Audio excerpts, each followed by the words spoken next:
और वहीं ऊर्जा विभाग राज्य मंत्री हीरालाल नागर मीडिया से रूबरू हो रहे हैं, सुनिए।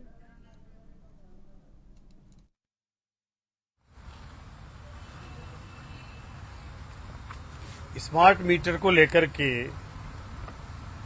और जिस तरह से सदन में विपक्ष जवाब नहीं सुन करके और हंगामा कर रहा है, और ये स्मार्ट मीटर की शुरुआत पूर्ववर्ती सरकार के कार्यकाल में प्रारंभ की गई थी और इनकी देन है। आज वो सदन से अपना जवाब सुनने के बजाय हंगामा कर रहे हैं, पूरा जवाब नहीं सुन रहे हैं। जनता के सामने अपने जब खुद के ही किए हुए कारनामे सामने आते हैं तो विपक्ष वहां से सदन से बहिष्कार करता है। जिस तरह से स्मार्ट मीटर की योजना पूर्ववर्ती सरकार के समय शुरू की गई थी और उन्होंने इसको आगे बढ़ाया था, आज मैंने जवाब भी दिया है और उसका विपक्ष हंगामा करके और उस जवाब को सुनना नहीं चाहता है।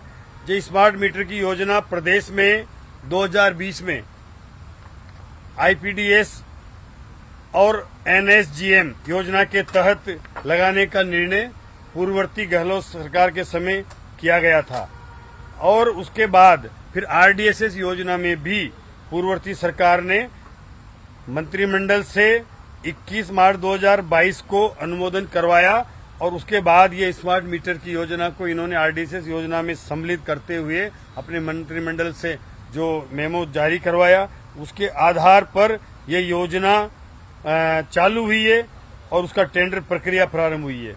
मैं आप सबको के माध्यम से बताना चाहूंगा कि जिस तरह से विद्युत मंत्रालय द्वारा परिचालन निर्देश जारी किए गए वो 27 जुलाई 2021 को किए गए।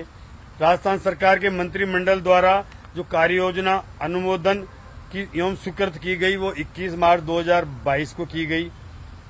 स्मार्ट मीटर के लिए डीपीआर अनुमोदन जो तीनों डिस्कॉम के द्वारा की गई वो 28 मार्च 2022 को की गई। आरईसी द्वारा बोली दस्तावेज किया गया वो 20 अगस्त 2022 को किया गया। डिस्कॉम में अध्यक्ष द्वारा स्मार्ट मीटरों के लिए निविदाएं आमंत्रित करने हेतु मंजूरी 6 जनवरी 2023 को की गई। निविदाएं आमंत्रित करने की दिनांक 16 जनवरी है और ये इस तरह की पूरी प्रक्रिया कांग्रेस के समय में प्रारंभ की गई है। ये प्रक्रिया इन्होंने प्रारंभ करी और यही आज उसको योजना को स्वीकार किया इन्होंने, और अब आज ये हमारे ऊपर आरोप लगाते हैं कि स्मार्ट मीटर क्यों लगाए जा रहे हैं।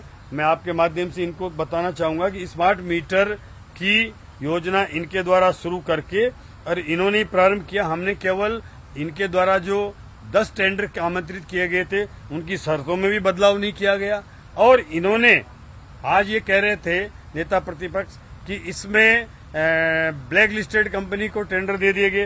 ये ब्लैक लिस्टेड की जो शर्त है वो अन्य राज्यों में कोई ब्लैक लिस्टेड है तो उसको राजस्थान के डिस्कॉम में मान्य नहीं होगा।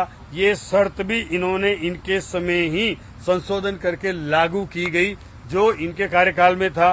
और मैं आपको बताना चाहूँ 10 मार्च 2023 को 80वीं डिस्कॉम की बैठक में इन्होंने के आधार पर 13 मार्च 2023 को इसको संशोधित किया और वही फर्म भाग ले सकेगी जो किसी भी राज्य में भारतीय दंड संहिता, भारतीय न्याय संहिता, आईपीसी के अंतर्गत किसी अपराध अथवा भ्रष्टाचार निवारण अधिनियम 1988 के तहत कोई दोष सिद्ध नहीं हुई हो एवं राजस्थान डिस्कॉम में ब्लैक लिस्टेड नहीं हो।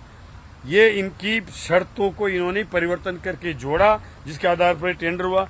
जिस गोवा में सरकार के द्वारा टेंडर को ब्लैक लिस्टेड करने की ये बात करते हैं, गोवा सरकार ने 5024 को मेसर जीनस पावर इंफ्रास्ट्रक्चर जो हमारे यहाँ जिस फर्म का ये टेंडर है उसकी एक कंपनी नहीं है बल्कि ये जीनस की ही एक सब्सिडरी कंपनी है, उसने वहाँ वो ब्लैक लिस्टेड हुई थी। लेकिन न्यायालय के आदेश के बाद 24 सितंबर 2024 को निर्णय के बाद 3 अक्टूबर 2024 को ये वापस आदेश भी गोवा सरकार ने ले लिया और इसका ब्लैक लिस्टेड का भी जो किया था उसको भी समाप्त कर दिया। इसलिए क्योंकि वो ब्लैक लिस्टेड समाप्त नहीं होता फिर भी वो यहाँ पर टेंडर के लिए एलिजिबल थी वो